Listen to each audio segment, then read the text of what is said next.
जिस दिन का इंतजार हो रहा था वो दिन आज आ गया। देश की राजधानी दिल्ली में चुनावी तारीखों का ऐलान हो गया। हमने कल ही जनहित में अपने दर्शकों को बताया था कि आज चुनाव की तारीखों का ऐलान किया जाएगा। हमने जो बताया था वो सही साबित हुआ है। चुनाव आयोग ने आज दोपहर 2 बजे करीब 40 मिनट की लंबी चौड़ी प्रेस कॉन्फ्रेंस की। शुरुआत में विपक्षी दलों के सवालों का विस्तार से जवाब दिया गया। उन सवालों और जवाबों का जिक्र हम जनहित में आगे करने वाले हैं।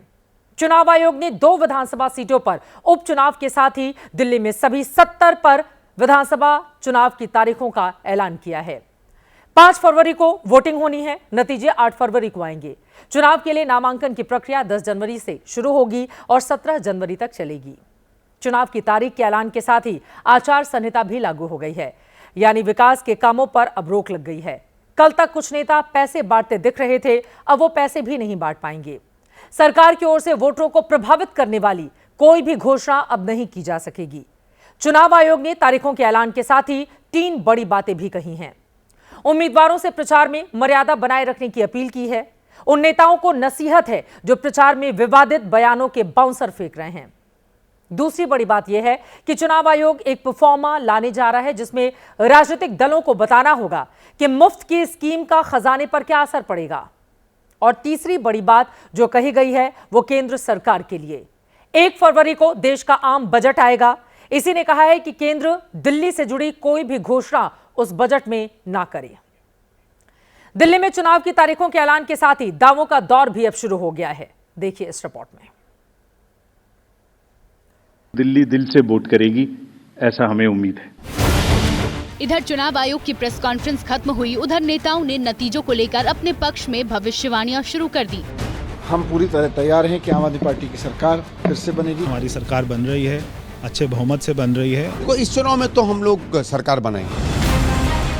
दिल्ली के पूर्व डिप्टी सीएम और आम आदमी पार्टी का बड़ा चेहरा मनीष सिसोदिया को भरोसा है कि इस बार भी दिल्ली की जनता फ्री बिजली पानी देने वाली सरकार यानी आम आदमी पार्टी को ही चुनेगी। दिल्ली के लोग एक बार फिर से अपने परिवार के लोगों को अच्छा स्वास्थ्य देने वाले मुख्यमंत्री को चुनेंगे। दिल्ली के लोग एक बार फिर से उनको 24 घंटे बिजली देने वाले, जीरो बिजली बिल देने वाले नेता को चुनेंगे। 8 फरवरी को जब नतीजे आएंगे तो उसके लिए हम पूरी तरह तैयार हैं कि आम आदमी पार्टी की सरकार फिर से बनेगी केजरीवाल जी के लिए।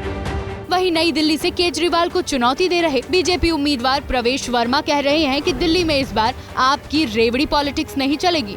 दिल्ली में बीजेपी का 27 साल का वनवास खत्म होने वाला है।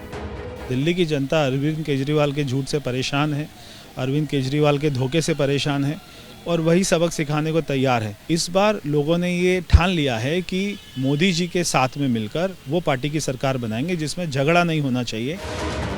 लेकिन आम आदमी पार्टी और बीजेपी से 2 कदम और आगे जाकर कांग्रेस ने अभी से ये दावा करना शुरू कर दिया है कि 8 फरवरी को दिल्ली में कांग्रेस को कितनी सीटें मिलेंगी। केजरीवाल का ज्यादातर जो वोटर है वो कांग्रेस की तरफ आ रहा है। देखो वो शीला जी को याद कर रहा है, तो वो एक तरीके से वो कांग्रेस की तरफ आ रहा है। सीटें मेरे ख्याल से 40+। देखो इस चुनाव में तो हम लोग सरकार बनाएंगे।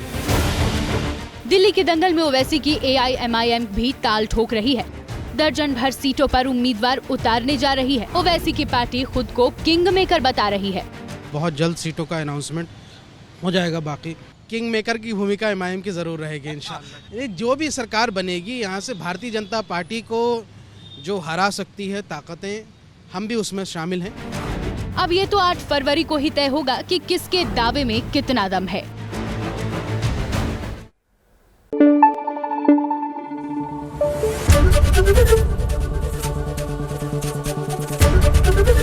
ABP न्यूज़ आपको रखे आगे।